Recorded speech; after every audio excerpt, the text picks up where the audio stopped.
গুছিয়ে কথা বলতে না পারার বাজে গুণটা যে আমার আছে সেটা নিশ্চয়ই জানো। তাই সেই বৃথা চেষ্টা করতে যাব না। আমি সোজাসুজিভাবেই বলছি, আমি তোমাকে ভালোবাসি, এবং সেটা অনেক আগে থেকেই। তুমি বুঝতে পারো কিনা জানি না, আমি শুধু জানি আমি তোমাকে ভালোবাসি, ভীষণ ভালোবাসি। কখনো সেটা জানানোর প্রয়োজন বোধ করিনি। তবে কেন যেন কালকে হঠাৎ করে মনে হলো বিষয়টা তোমাকে জানানো দরকার। কারণ প্রেম কখনো একপাক্ষিক হয় না। তাই জানানোর জন্য বলছি, ভালোবাসি মরিফুল। তোমাকে ভালোবাসার উপহার স্বরূপ এই রিংটা দিতে চাই, গ্রহণ করবে কি? বলেই হাত বাড়িয়ে রিং বক্সটা মেলে দিল সামনে। রুদ্রের বলা কথাগুলো শুনে বেশ অবাক হয়ে গেল মৌরি। এতটাই অবাক যে কি বলবে ভাষা হারিয়ে ফেলেছে। অবাক চোখে ওর দিকে অপলক তাকিয়ে আছে। মৌরিনের অবাক এবং শান্ত চাহনি দেখে বলে ভরসা পেল রুদ্র। হাঁটু মুড়ে বসে থাকার উঠে দাঁড়ালো। মৌরিন বাম হাতটা ধরে নিয়ে এসে বক্স থেকে রিংটা পরাতে লাগলো। কিন্তু অবাক হতে হলো তাকে। ওর অনামিকা আঙুলে অলরেডি একটা রিং পরানোই আছে, স্টার শেপের ডায়মন্ড রিং একটা। অবাক হয়ে সেটা হাত বাড়িয়ে ছুঁতে গেলেই হঠাৎ অবাক কাণ্ড করে বসলো মৌরিন। ছাড়া মেরে হাত ছাড়িয়ে নিল ওর কাছ থেকে। রাগ হয়ে বলল, খবরদার, ছবি না ওটা। এটা খোলার চিন্তা মাথাতেও আনবে না কখনো। এতক্ষণে হুঁশ ফিরেছে ওর। রুদ্রের বলা কথাগুলোর মর্মার্থ খুব ভালো করে বুঝে গেছে ওর। রুদ্র ওকে ভালোবাসে সেটা বুঝতে পারছে, কিন্তু বিষয়টা নিয়ে হুট করেও খুব ক্ষেপে গেছে ও। বিষয়টা রাগারাগি করার কোনো বিষয় না। তারপরেও কেন যেন নিজেকে সামলাতে পারছে না মৌরি। প্রচণ্ড রাগ লাগছে। বিশেষ করে ওর রাগ উঠছে রুদ্রের আংটিটা ছোঁয়ার জন্য। ওর এমন ব্যবহারে খুবই অবাক হলো রুদ্র। বিস্ময়ে বলল, তুমি আমায় ভালোবাসো না? না না না, কখনোই ভালোবাসি না, কোনো দিনও না। চিৎকার দিয়ে উঠল মৌরিন।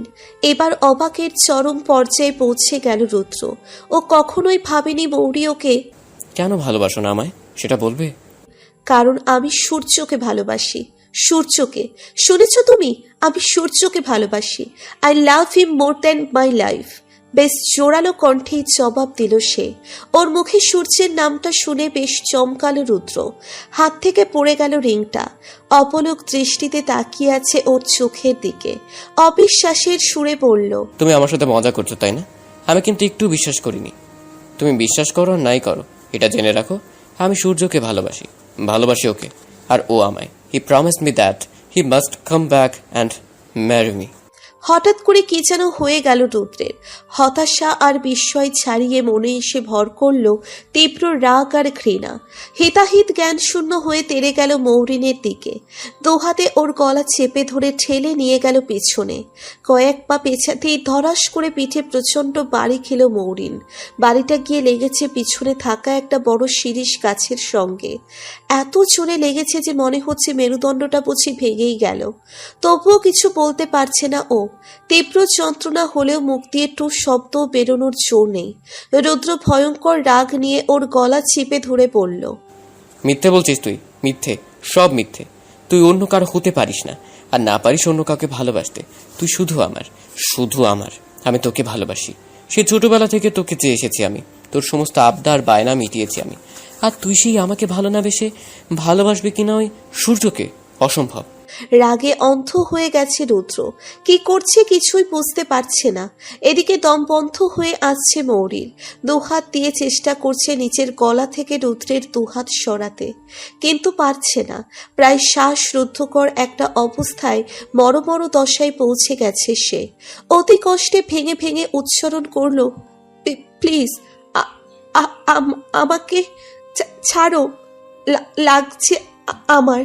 রুদ্র আরো জোরে চাপ দিতে চাচ্ছিল, কিন্তু ওর কণ্ঠটা কানে আসতেই থমকে গেল ও। বুঝতে পারল রাগে অন্ধ হয়ে কি করছে ও। তৎক্ষণাৎ দুহাত অসাড় হয়ে গেল ওর। ছাড়া পেতেই ওর কাছ থেকে ছিটকে দুহাত সরে গেল মৌরিন। গলায় হাত দিয়ে কাশতে লাগলো। আরেকটু হলেই মরে যেত। কাশতে কাশতে গলা শুকিয়ে এলো ওর। পুরো গলাটা লাল হয়ে আছে ওর। রুদ্র ঠিক কি করবে বুঝতে পারল না। অস্পষ্ট সুরে বলল, ফুল, আমি আমি চুপ, একদম চুপ, একটা কথাও বলবে না তুমি। ডান হাতটা উঁচিয়ে অনেক কষ্ট করে উচ্চারণ করলো ও। কিছুক্ষণ শ্বাস নিয়ে আগের চেয়েও জোরালো কণ্ঠে বলল,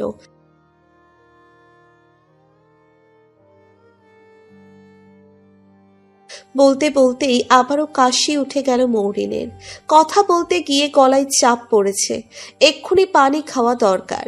দুহাতে গলা চেপে ধরে দৌড় লাগালো সেখান থেকে, ছুটে বেরিয়ে গেল পার্ক থেকে। ও চলে যেতেই ঘাসের উপর হাঁটু মুড়ে বিশ্বে পড়ল রুদ্র। দুহাত উপরে তুলে হাতের তালুর দিকে অপলক চেয়ে তাকালো, তারপর চোখ সরিয়ে একবার পার্কের গেটের দিকে তাকিয়ে ওর চলে যাওয়ার পথটা দেখল। কি যেন মনে হতেই পাশ ফিরিয়ে ঘাসের উপর পড়ে থাকা চকচকে হীরার আংটিটার দিকে তাকালো। কি উজ্জ্বল ওই রিংটা, সূর্যের আলো এসে পড়েছে ওটার উপর, হীরক খণ্ডটা সেই আলো প্রতিফলন করছে। সেই উজ্জ্বল রিংটা এখন মৌরিনের হাতে থাকার কথা ছিল, কারণ এটা তার জন্যই বানিয়েছিল, কিন্তু থাকলো না, কারণ ভাগ্যের পরিহাস। কথাটা ভেবেই একটা তাচ্ছিল্যের হাসি দিল রুদ্র। সে হাসিতে ঠোঁট ফাঁক হলো না, শুধু ঠোঁট দুটো সামান্য কাঁপলো, আর গলার ভিতর থেকে অস্পষ্ট শব্দে বেরিয়ে এলো, হুম। এই শব্দ কারো প্রতি রাগের বহিঃপ্রকাশ নয়, এই শব্দ শুধু নিজের ভাগ্যের সাথে উপহাস স্বরূপ। ফোনের প্রচন্ড রিংটনের শব্দে ঘুম ভেঙে গেল মৌরিনের। ঘুম ঘুম চোখে হাত বাড়িয়ে বালিশের নিচ থেকে ফোনটা বের করলো ও। কলটা কে করেছে সেটা না দেখে আন্দাজে রিসিভ করে ফোনটা কানে ধরল ও। সালাম দিল, আসসালামু আলাইকুম। প্রায় সঙ্গে সঙ্গে ওপাশ থেকে রাশভারী কণ্ঠে উত্তর এলো, ওয়ালাইকুম আসসালাম আম্মু, কেমন আছো? ফোনের অপর পাশ থেকে নিচের বাবার কণ্ঠ শুনে খানিক চমকালো ও। মাহবুব সাহেব সাধারণত নিয়ম করে চলেন, তার জীবনযাত্রা পুরোটাই নির্দিষ্ট নিয়মে বাঁধা, যার একটুও ব্যতিক্রম করেন না উনি। আগে যদিও একটু এদিক ওদিক হতো, কিন্তু মিসেস রিনি মারা যাবার পর পুরোপুরি রোবটের মতন হয়ে গেছেন তিনি। নিয়ম ছাড়া একটুও নড়েন না এখন। আর সেই নিয়মেই রোজ সকালে ভার্সিটি যাবার সময় আর রাতে ঘুমানোর আগে মৌরিকে কল দেন উনি। খুব বেশি সময় না, হাতে গোনা 1.5 থেকে 2 মিনিট কথা বলেই মেয়ের সমস্ত খুঁটিনাটি খোঁজ খবর নেওয়া হয়ে যায় তার। এছাড়া দিনের অন্য সময়গুলোতে কাজের ব্যস্ততায় উনিও আর কল দেন না, আর মৌরিও আর কল দিয়ে খোঁজ নেয় না। আজ হঠাৎই দুপুরবেলায় ওনার কল দেখে খানিকটা অবাক হলো মৌরি, তবে নিজের অবাক ভাব প্রকাশ না করেই পিতার সাথে স্বাভাবিকভাবে কুশল বিনিময় করল ও। কথাবার্তার এক পর্যায়ে হঠাৎ মাহবুব সাহেব বেশ আনন্দিত গলায় প্রশ্ন করলেন, একটা ম্যাজিক দেখবে আম্মু? কি? অবাক গলায় প্রশ্ন করে মৌরি। সেটা শুনে উনি আরেকটু খুশি খুশি ভাব নিয়ে বলেন, এখন থেকে ঠিক 5 মিনিট পর তুমি তোমার রুম থেকে বেরোবে, তারপর হেঁটে হেঁটে হলের গেটে এসে দাঁড়াবে, ঠিক আছে? তাতে কি হবে বাবা? ম্যাজিক, তুমি এসেই দেখো, সুন্দর একটা সারপ্রাইজ পাবে। মনে রাখো, সময় মাত্র 5 মিনিট। বেশ রহস্যময় ভঙ্গিতে কথাগুলো বলেই কলটা কেটে দিলেন মাহবুব সাহেব। ভর দুপুরবেলা হঠাৎ বাবার ফোন, আর 5 মিনিট পর হল থেকে বেরোনোর নির্দেশ পেয়ে বেশ চমকেছে সে। সেই সকালবেলা রুদ্রের সাথে ঝামেলা করে আসার পর মন খারাপ করে সেই যে ঘুম দিয়েছে আর উঠল এখন। কি করা উচিত সেটা বুঝতে সময় লাগলো কিছুক্ষণ। বুঝতে পেরেই লাফ দিয়ে বিছানা থেকে নেমে দৌড় লাগালো ফ্রেশ হবার জন্য। হলের গেটে এসে আর এক দফা অবাক হলো মৌরি। হলের গেটের ঠিক সামনে দাঁড়িয়ে আছেন মাহবুব সাহেব। এদিক থেকে শুধু তার পেছনটা দেখা যাচ্ছে, কারণ উনি উল্টে ঘুরে আছেন। প্রায় 2 বছর পর হঠাৎ নিজের বাবাকে এভাবে এখানে দেখে অবাক হলো মৌরি। অবাক স্বরে উচ্চারণ করলো, বাবা? মাহবুব সাহেব ওকে এখনো দেখতে পাননি। উনি উল্টো রাস্তার পাশের একটা পোস্টারের দিকে তাকিয়েছিলেন। ডাক শুনেও ঘুরে তাকালেন উনি। দেখতে পেলেন তার মেয়ে মৌরিন দাঁড়িয়ে আছে, তবে চোখে মুখে বিস্ময় ভাব স্পষ্ট, তবে চোখের কোনায় জল ছিকছিক করছে। প্রায় 2 বছর পর একমাত্র মেয়েকে চোখের সামনে দেখে দৃষ্টি ঝাপসা হয়ে এলো তারও, কিন্তু মুখে কিছু বলতে পারলেন না উনি। শুধু হাত বাড়িয়ে ইশারায় মেয়েকে কাছে ডাকলেন। আদেশ কেটে ছুটে এলো মৌরিন, দুহাতে পিতাকে জড়িয়ে ধরে ভাঙা ভাঙা গলায় বলল, তুমি এতদিন পর কেন এলে বাবা? মাহবুব সাহেব স্নেহের বাহুডোরে আবদ্ধ করলেন কন্যাকে, অভিমানী গলায় বললেন, আমি তো তাও এসেছি, তুই তো তাও যাসনি। আমাকে রেখে এত দূর এসেছিলি কি করে? একবারও আমার কথা মনে পড়েনি তোর? এ কথার কোনো উত্তর দিতে পারল না মৌরি। কি উত্তর দেবেও? ওর কথা কি ওর মনে পড়ে না? এই প্রশ্নের উত্তর মনে তো পড়েই, কিন্তু সেটাই যে ওর সবচেয়ে বড় সমস্যা। সেটা কি করে ওনাকে বলবে? তাই চুপচাপ পিতার বলা অভিমানী বাক্যগুলোই শুনে নিল ও। বহুদিন পর বাবা মেয়ের সাক্ষাৎ হয়েছে, এর চেয়ে খুশির আর কি হতে পারে তাদের জন্য? পিতা তাই সস্নেহে কন্যাকে নিয়ে গেলেন রেস্টুরেন্টে দুপুরের খাবার খেতে। মাহবুব সাহেব আজ নিচু হাতে খাইয়ে দিচ্ছেন ওকে। কত দিন হলো মেয়েটাকে দেখেননি ওকে। অ্যাডমিশনের পরে সেই যে এসে হলে উঠল, তারপর আর একবারের জন্যও বাড়ি গেল না মেয়েটা। 2 বছরে কত ছুটি, কত অকেশন সময় পেয়েছে, তবুও যায়নি। মা নেই তো কি হয়েছে, বাবা কি ছিল না? বাবার জন্য হলেও কি একবার বাড়ি ফেরা যেত না? এই অভিমান কতদিন নিজের মনে পুষেছিলেন তিনি, কিন্তু সে খবর রাখেনি তার মেয়ে। বাবার খোঁজ খবর নিলেও বাড়ি যাবার কথা ভুলেও মুখে আনত না সে। ভার্সিটি ছুটি দিলে যখন উনি ওকে বাড়ি যাবার জন্য বলতেন, তখনও এটা ওটা বলে কাটিয়ে দেবার চেষ্টা করত ও। শেষে এমন অবস্থা হলো যে অভিমানে উনিও আর ওকে বাড়ি ফিরতে বলতেন না। আর তার অবুঝ মেয়েও বুঝতে পারতো না পিতার মনের কষ্টটা, তাই ভয়েস অথবা ভিডিও কলেই কথা বলে মেয়েকে দেখার আশ মেটাতে হতো তাকে। তবে আজ এতদিন পর হঠাৎ নিজের অভিমান নিজেই ভেঙে ফেললেন। যে অভিমান বোঝে না তার সাথে অভিমান করে কি লাভ? সে তো আর নিজে থেকে কখনোই ফিরবে না নিরে। তাই সামনের সামার ভ্যাকেশনের জন্য নিতে এলেন মেয়েকে। যদিও এর পিছনে তার বিশাল দায়বদ্ধতা আছে। বন্ধুকে কথা দিয়েছেন, সে কথা তো রাখতেই হবে। তোদের ভার্সিটি তো ছুটি হয়ে গেছে, বাড়ি যাবি না মা? মুখে লোকমা তুলে দিতেই প্রশ্ন করলেন মাহবুব সাহেব। কথাটা শুনেই থেমে গেল মৌরি। হাঁ করতে গিয়েও যেন বিষয়টা ভুলে গেল। ও যে বাড়ি যেতে চায় না সেটা বেশ ভালো করেই জানেন মাহবুব সাহেব, তবুও এই কথাটা বারবার বলেন। এটা নিয়ে যে তিনি মনে মনে ওর উপর অভিমান করে সেটাও বুঝতে পারে না, কারণ বলার মতো কিছুই নেই। কিন্তু আজ যেন উনি বেশ আটঘাট বেঁধেই নেমেছেন। মনে মনে যেন সংকল্প করেই ফেলেছেন যে আজ ওকে ফিরিয়ে নিয়েই যাবেন। মৌরিকে কিছু বলতে না দেখে ওর মনের অবস্থাটা বুঝতে পারলেন মাহবুব সাহেব। হাঁ না করে বসে আছে দেখে ইশারা করলেন হাঁ করতে। তাতে থতমত খেয়ে হাঁ করল মৌরিন। ও এখন কিছু বলবে না দেখে আবারও বললেন, সূর্যের খবর টবর কিছু জানো? না মানে অনেকদিন যোগাযোগ হয় না তো, তাই আর কি। যোগাযোগ কেন হয় না? সেটা উনি কেন যোগাযোগ করে না সেটা আমি কি করে বলবো? অন্যদিকে তাকিয়ে জবাব দিল মৌরি। সেটা দেখে মাহবুব সাহেব চোখ দুটো ছোট ছোট করে তাকিয়ে পড়ল। আমি যে তোমার বাবা, বিষয়টা মাঝে মাঝে মনে হয় ভুলে যাও তুমি, তাই না? তোমার কেন সূর্যের সাথে যোগাযোগ হয় না সেটা কিন্তু আমি ভালো করেই জানি। কথাটা চোকার পর খেয়াল করলো। মৌরির মুখ কাচুমাচু করেছে। ছোটবেলা থেকেই বাবা মায়ের সামনে কোনো কিছু নিয়ে ধরা পড়ে গেলে মুখটা অমন প্যাঁচার মতো করে রাখতো ও। আজও তেমন প্যাঁচা সেজে আছে।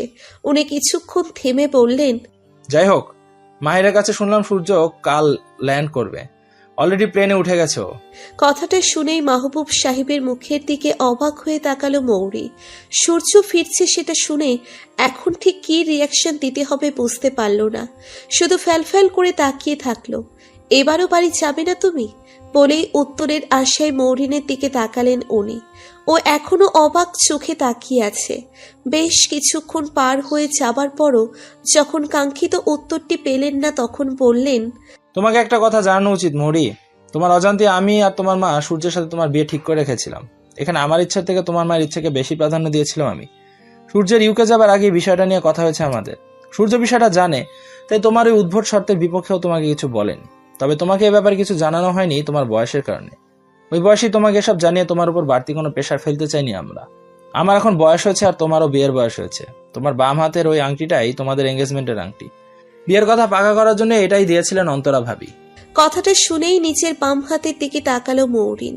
অনামিকা আঙ্গুলে চলচলে আংটিটা তাহলে ওর মায়ের দেওয়া সাধারণ আংটি নয়, এটা ওর আর সূর্যের এঙ্গেজমেন্টের আংটি। তোমার মা বেঁচে থাকলে কথাগুলো আমাকে বলতে হতো না, আরও তোমাকে বিয়ে ছাড়া দ্বিতীয় কোনো অপশনও দিত না। তবে আমি তোমাকে এমন কিছু বলবো না। ছোটবেলা থেকেই তোমাকে আমি যথেষ্ট স্বাধীনতা দিয়ে মানুষ করেছি এবং জীবনের যে কোনো সিদ্ধান্ত নিতে হবে তোমার মতামতকে প্রাধান্য দিয়েছি। তাই আজও এই সিদ্ধান্ত তোমার হাতেই ছেড়ে দিব আমি। তোমার বিবেক দিয়ে ভেবে দেখো কি করা উচিত তোমার। নিত মায়ের ইচ্ছাকে প্রাধান্য দিবে নাকি অন্য কিছু ভাবছো? অক্সফোর্ড থেকে পাশ করা ছেলে কখনই তোমার অযোগ্য হবে না, আর ও ফিজিক্স থেকে পড়েছে, রেজাল্টসও ভালো। এমন ছাত্র এদেশের যে কোনো ভার্সিটি লুফে নিবে। আর আমি যতদূর জানি তোমাদের মধ্যে সম্পর্কও ছিল এক সময়। ভেবে দেখো কি করবে। বলেই থামলেন মাহবুব সাহেব। মৌরিন চুপচাপ মাথা নিচু করে বসে আছে। সেটা দেখেই নিজের হাত ঘড়িটার দিকে এক পলক তাকালেন তিনি। সময় দেখে নিয়ে ব্যস্ত ভঙ্গিতে বললেন, দ্রুত সিদ্ধান্ত জানাও। আজ বিকাল 5টায় বাস, যদি মনে হয় ফিরে যাবে তো এসো, আমি তোমার টিকিট কেটেই রেখেছি। বলেই চেয়ার টেনে উঠে গেলেন তিনি। বিল পে করে চলে গেলেন রেস্টুরেন্ট থেকে। মাহবুব সাহেব রেস্টুরেন্ট থেকে বেরিয়ে যাওয়ার প্রায় অনেকক্ষণ পর ওখানেই বসে থাকলো মৌরিন। বসে বসে ভাবলো ওর এখন ঠিক কি করা উচিত। আজকের দিনটার জন্য কখনোই প্রস্তুত ছিল না ও। সকালে রুদ্রের কাছ থেকে পাওয়া অনাকাঙ্ক্ষিত প্রপোজাল দুপুরে এসে হঠাৎ বাবার চট্টগ্রাম চলে আসা, সবটাই এলোমেলো লাগছে ওর কাছে। কাল সকালে সূর্য ল্যান্ড করবে, তার মানে অনিচ্ছা সত্ত্বেও রংপুর ফিরতে বাধ্য ও। সূর্যের মুখোমুখি ওকে হতেই হবে। বাবা মুখে বলেছে ওর ওপরই সব বিষয় ছেড়ে দিয়েছে। ও বিয়ে করতে না চাইলে বাবা জোর করবেন না, কিন্তু ও জানে বিয়েটা না করলে উনি কতটা কষ্ট পাবেন। তাছাড়া বিয়েটা দেবার জন্য ওর মায়ের ইচ্ছেও ছিল বেশি। তাই বিয়ে ভেঙে দিয়ে তার আত্মাকে কষ্ট দেওয়ার মানে হয় না। কিন্তু সূর্যের মতো একটা ভালো ছেলের জীবন ধ্বংস করার কোনো অধিকারই ওর নেই। একটা মেয়ে যে কিনা মানসিকভাবে অসুস্থ, তার সাথে ঘর করে কখনোই সুখী হবে না ও। হয়তো মৌরির কাছে কমিটেড বলেই সবটা জানার পরও না বলতে পারবে না কখনো, কিন্তু ভিতরে ভিতরে তো এই সম্পর্কের ইতি টানার জন্য ব্যস্ত হয়ে উঠবেও। এটা কি তবে ওদের ভালোবাসার অপমৃত্যু নয়? তার চেয়ে বিয়ে না করে আলাদা হয়ে যাওয়া কি ঠিক না? তাহলে কি করবে ও? ঠিক করে ভাবতে পারছে না কিছুই। বিয়েটা করা উচিত কিনা তাও জানে না। জটিল সব বিষয় যখন মাথায় ঘুরপাক খাচ্ছে, তখন চট করে একটা সিদ্ধান্ত নিয়ে বসলো ও। এই মুহূর্তে ঠিক করে ফেললো আজ 5টার বাসে বাবার সাথে বাড়ি ফিরে যাবে। তারপরের বিষয়গুলো সময়ের উপরেই ছেড়ে দিবে। সময়টা অনুকূলে থাকলে বিয়েটা করে ফেলবে, আর প্রতিকূলে চলে গেলে সব ছেড়ে ছুড়ে আবারও চলে আসবে চট্টগ্রামে। এটাই হবে তবে ওর শেষ যাত্রা, আর কখনো ফিরবে না ওই বাড়িতে। কিন্তু তার আগে একটা কাজ করতে হবে। রুদ্রের সাথে দেখা করাটা এখন ভীষণ জরুরি। ওকে সবটা খুলে বলতেই হবে এবার। সকালের অমন বিহেভিয়ারের জন্য নিজের কাছে নিজেই লজ্জিত ও। হঠাৎ করে এভাবে ক্ষেপে যাওয়া উচিত ছিল না ওর। ঠান্ডা মাথায় সবটা খুলে বলা উচিত ছিল। ও তো জানতই রুদ্র অমন রুক্ষ মেজাজের ছেলে, স্বভাবে জেদি আর একরোখা। সহজে যে ছেলে রেগে যায় তার সাথে ওভাবে রুট করে কথা বললে সে যে ক্ষেপে যাবে, এটাই স্বাভাবিক। তাই এখানে রুদ্রকে দোষ দেওয়া যায় না, বরং ওরই উচিত সরি বলে সবটা মিটিয়ে নেওয়ার। সব ভেবেই চেয়ার থেকে উঠে দাঁড়ালো মৌরিন। ঠিক কি করতে হবে সেটা ভাবতে ভাবতেই বেরিয়ে গেল রেস্টুরেন্ট থেকে। দুপুরে খাবার পর বেশ ভালোই আড্ডা জমেছে রুদ্রের ঘরে। ফাহিম, রাতিব, অরণ্য আর ভার্সিটির কিছু ছোট ভাইদের মিলে চলছে সেই আড্ডা। বধূদের হইচই আর তুমুল কলরবের মাঝে থেকেও আজ সেখানে মন নেই রুদ্রের। সকালের ব্যাপারটা নিয়ে ভীষণভাবে আপসেট ও। মৌরি যে এভাবে না করে দেবে সেটা স্বপ্নেও ভাবেনি সে। আজ যে ওর আড্ডায় মন নেই সেটা এতক্ষণে মোটামুটি সবাই বেশ ভালো করে বুঝে গেছে। সেটা নিয়ে কয়েকবার জোরাজুরি করার পরও স্বীকার করেনি ও। বারবার কিছু হয়নি কিছু না বলেই বিষয়টা এড়িয়ে গেছে। তাই বাধ্য চেষ্টা ছেড়ে ওরাও এবার আড্ডায় মেতে উঠেছে। সবাই যখন চা খেতে ব্যস্ত তখন হঠাৎ করে পকেটে ভাইব্রেট করে উঠল রুদ্রের ফোনটা। অনেকটা অনিচ্ছা নিয়েই পকেট থেকে ফোনটা বের করলো রুদ্র। কে কল দিয়েছে সেটা না দেখেই রিসিভ করে কানে ধরল। সাথে সাথে ওপাশ থেকে ভেসে এলো পরিচিত মিষ্টি কণ্ঠস্বর। রুদ্র ভাই, কোথায় তুমি? ফ্ল্যাটে আছো? আমি তোমার বাসার সামনে দাঁড়িয়ে আছি, একটু আসবে প্লিজ? কণ্ঠ শুনেই চমকে উঠল রুদ্র। ফোনটা কান থেকে নামিয়ে হাতে নিল এক মুহূর্তের জন্য। স্ক্রিনে লেখা আছে মৌরি ফুল কলিং। তার মানে সত্যিই মৌরিনোকে কল দিয়েছে? ও তো ভাবতেই পারছে না। হঠাৎ করে নিভে যাওয়া প্রদীপ থেকে যে ক্ষণিকের আশার আলো দেখতে পেল। ফোনটা হাতে নিয়ে জানালার কাছে গেল। দেখতে পেল ফোন হাতে নিয়ে রাস্তায় পায়চারি করছে মৌরি। তাই দেখে আর এক মুহূর্ত দেরি না করে রুম থেকে বেরোলো ও। ফোনটা কানে নিয়েই আসছি বলেই ঝড়ের গতিতে এসে লিফটে চলল ও।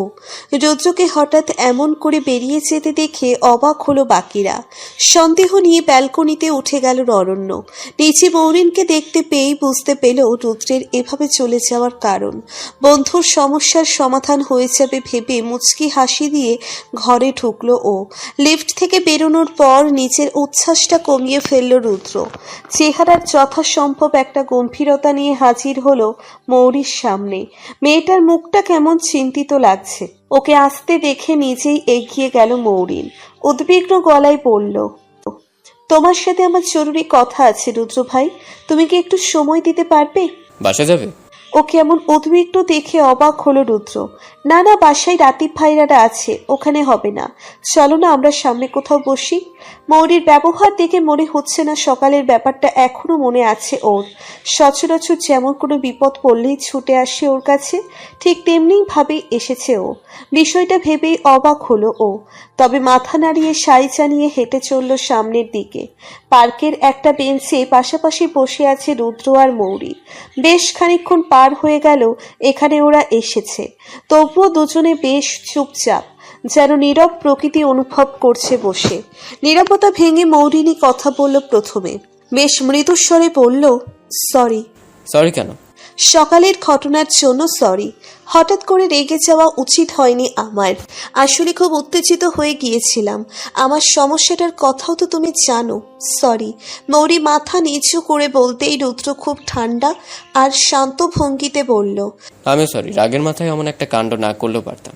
তুমি মন খারাপ করো না রুদ্র ভাই, আমার আপন কোনো ভাই নেই, তাই ছোটবেলা থেকে তোমাকে নিজের বড় ভাই হিসেবেই দেখেছি।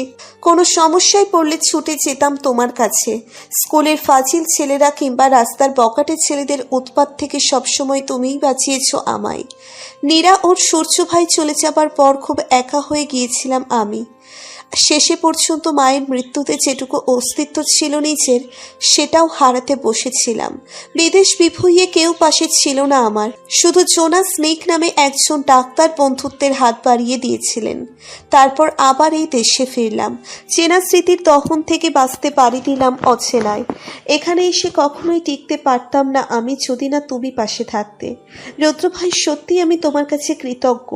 এই ঋণ কখনোই শোধ হবে না। এক নাগারে কথাগুলো বলে চুপ হয়ে গেল মৌরি। রুদ্র চুপ করে আছে দেখে আবারও বলল,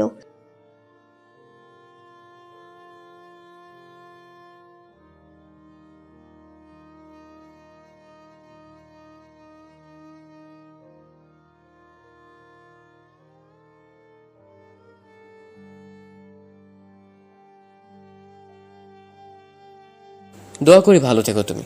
শুধু আফসোস, জীবনের শুরু থেকে পাশে থাকার সুযোগ হলেও তোমার মনে ভালোবাসা জাগাতে পারিনি। ব্যর্থ ছিলাম আমি। আমি কখনো তোমাকে সেভাবে দেখিনি। মাথা নিচু করে প্রতি উত্তর দিল মৌরি। রুদ্রের কথা শুনে ভীষণভাবে মন খারাপ হচ্ছে ওর। কেন সবটা বলে ওকে অপরাধীর কাঠগড়ায় দাঁড় করিয়ে রাখলো? যে ওর জন্য এত কিছু করেছে তার জন্য ও কিছুই করতে পারবে না, এটা তো ওর জন্য চরম আফসোসের বিষয়। রুদ্র মাথা তুলে দেখল মৌরি মলিন চোখে ঘাসের দিকে তাকিয়ে আছে। মেয়েটা আবেগী, তাই বিষয়টাতে সহজ হতে পারবে না। ওকে সহজ করতে বলল, সমস্যা নেই, দূরে থেকেও ভালোবাসা যায়, কাউকে ভালো রাখা যায়। আর আমি সেটাই করব যেটা আমার করা উচিত। যা ভাগ্যে ছিল তাই হয়েছে, এতে তোমার কোনো দোষ নেই। রুদ্রের কথার প্রতি উত্তরে কোনো জবাব দিল না মৌরি, শুধু মাথা নেড়ে সাই জানালো। সেটা দেখে একটা দীর্ঘশ্বাস বেরোলো রুদ্রের বুক চিরে। হায় রে জীবন! আবারও চলল কিছুক্ষণ নীরবতা। সময়টাতে স্বাভাবিক করার জন্য রুদ্রই বলল, হল তো বন্ধ হবে কাল, তাই এবার ঘুরবে কোথায়? বাড়ি তো নিশ্চয়ই ফিরবে না নাকি? এবার বাড়ি যাব। মাথা নাড়ল মৌরিন। হঠাৎ এতদিন পর? কিছুক্ষণ আগে বাবা এসেছিল, চট্টগ্রামে কি যেন একটা কাজ আছে নাকি, 5টার বাসে ফিরবেন উনি। এবার বোধহয় পণ করেছেন আমায় নিয়েই ফিরবেন। তাহলে ফিরছো? শুনলাম কাল সকালে দেশে ফিরবে সূর্য ভাই। যেতে তো হবেই, তুমি যাবে না? দেখি কি করা যায়।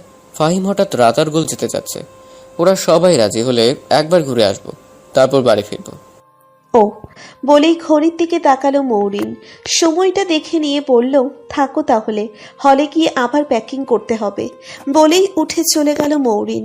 ও চলে যেতেই ওর যাবার দিকে কিছুক্ষণ তাকিয়ে থাকলো রুদ্র।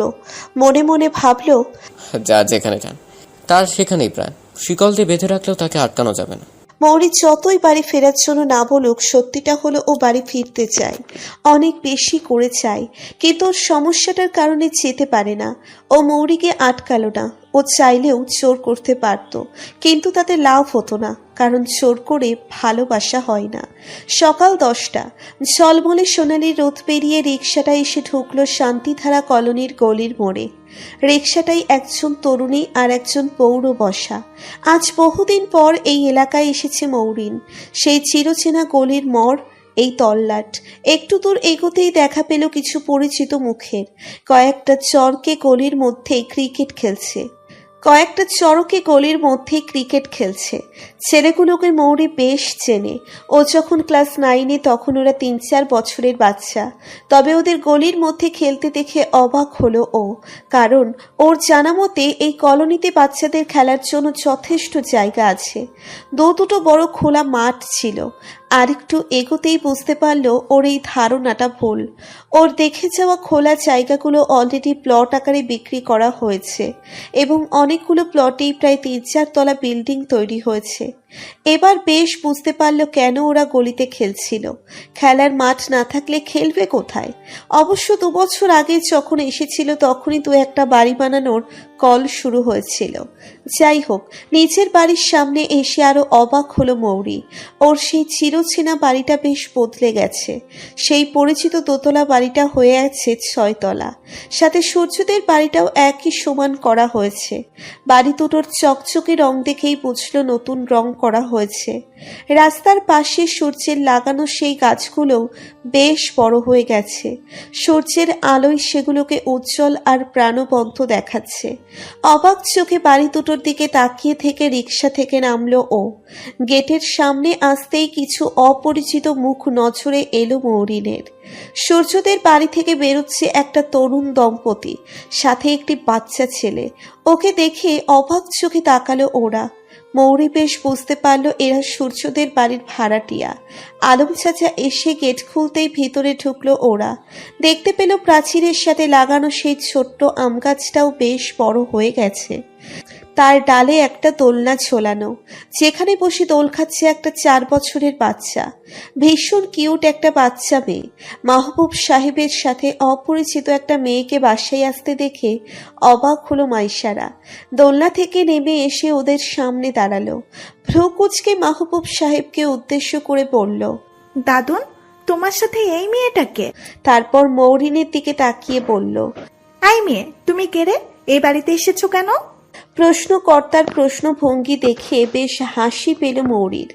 ওর বাড়িতে এসে ওকেই বলছে তুমি কে, এ বাড়িতে এসেছো কেন? তাই মুচকি হেসে ওর গাল টেনে দিয়ে বলল, তোমার নাম কি? ওর গাল ছেড়ে দিতেই ছিটকে সরে গেল মেয়েটা। গালে হাত বুলাতে বুলাতে বিরক্ত ভঙ্গিতে বলল, আমি অপরিচিত কাউকে আমার নাম বলি না। আর তুমি কেমন মেয়ে গো? জানো না বাচ্চাদের গাল টানতে নেই, ওরা এতে ব্যথা পায়। তারপর ওকে আর কিচ্ছু বলার সুযোগ না দিয়েই মাহবুব সাহেবের হাত ধরে বলল, দাদুন, বলো না এই মেয়েটা কে, এখানে এসেছে কেন? ওর কথা শুনে মুচকি হেসে ওকে কোলে তুলে নিল মৌরির বাবা। মৌরিনকে দেখিয়ে দিয়ে বললেন, এটা হলো আমার মেয়ে মৌরি। তোমার মেয়ে? অবাক হয়ে প্রশ্ন করলো বাচ্চাটা। ওর নাক টেনে দিয়ে বলল মৌরি। তাই দেখে বাম হাত দিয়ে নিচের নাক থেকে ওর হাত সরিয়ে দিল মাইশারা। বলল, নাক ধরবে না বলে দিচ্ছি, এমনিতেই তুমি পচা মেয়র। তোমার বাবাকে ভালোবাসো না, দাদুনকে রেখে অন্য জায়গায় গিয়ে থাকো। পিচ্ছি মেয়েটার এতক্ষণের পাকামো মার্কা কথায় বেশ মজা পাচ্ছিল মৌরি, কিন্তু ওর শেষের বলা কয়েকটা কথা শুনতেই মন খারাপ হয়ে গেল ওর। ও কিছু একটা বলতে যাবে তার আগেই 3 তলার ব্যালকনি থেকে একটা মহিলা মাথা বের করে বলল, এই মাইশারা, ঘরে এসো, তোমার ডোরেমন শুরু হয়ে গেছে। খবরটা শুনেই লাফিয়ে উঠল মাইশারা। তড়িঘড়ি করে দাদুনের কোল থেকে নামতে নামতে বলল, দাদুন, আসি গো, আমার কার্টুন শুরু হয়ে গেছে, পরে কথা হবে। বলেই কোল থেকে নেমেই ছুট লাগালো ও। মাইশারা চলে যেতেই মুচকি হেসে নিজেদের ফ্ল্যাটে যাবার জন্য পা বাড়ালো মাহবুব সাহেব, আর তার পিছু পিছু মৌরি। বিকেলে ঘরে বসে বই পড়ছিলাম, হঠাৎ কলিং বেলের আওয়াজ শুনতে পেলাম। বেশ কিছুক্ষণ পরও যখন দরজা খোলার শব্দ এলো না, তখন মনে হলো এ বাড়িতে মা নেই। আলম চাচা বাজারে গেছেন, তাই দরজাটা আমাকেই খুলতে হবে। বিরক্ত হয়ে দরজা খুলতেই দেখলাম দরজার সামনে টুল নিয়ে দাঁড়িয়ে আছে সকালের ওই পিচ্ছিটা। আমাকে দরজা খুলতে দেখে বিরক্ত মুখে বলল, দরজা খুলতে এত সময় লাগে কেন? বলেই আমাকে পাশ কাটিয়ে ফ্ল্যাটে ঢুকতে ধরল, কিন্তু সাথে সাথেই পথ আটকে দিলাম পিচ্ছিটার। অবাক কণ্ঠে বললাম, পিচ্ছি তুমি? পিচ্ছি শব্দটা শুনে হয়তো বিরক্ত হলো বাচ্চাটা। বিরক্ত কণ্ঠে বলল,